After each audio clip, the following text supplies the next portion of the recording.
أكثر من سنتين وموقع البرتقال على فيسبوك يشغل بال الشباب وتفكيرهم طالبين صداقة هذه الحسناء الحالمة. بعد البحث والاستقصاء اتضح أن هذه البرتقالة لم تكن إلا أم رياض ذات 75 عاما، والتي دفع بها الحنين إلى أبنائها المهاجرين إلى أن تتعلم على الكمبيوتر وإشغال وقتها، بعد أن استطاعت وفي غضون 4 سنوات أن تتحول من أمية لا تجيد القراءة والكتابة إلى سياسية وناقدة.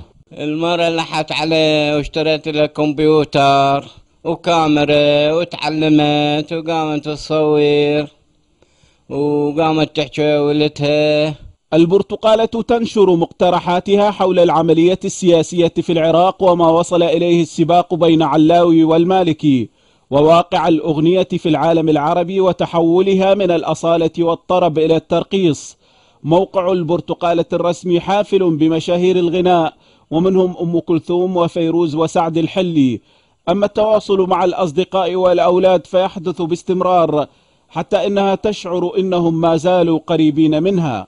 وانا ويا ولدي اقعد والمطبخ منضوج لهم قبال عيني.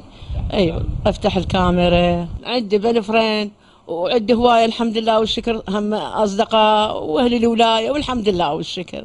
الإرادة صنعت وسيلة لهذه المرأة لتجد نفسها قد تحولت من جاهلة لا تجيد القراءة والكتابة إلى عارفة بأمور السياسة والغناء.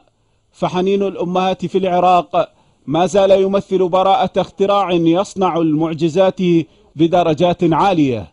من الديوانية شاكر عواد، العربية.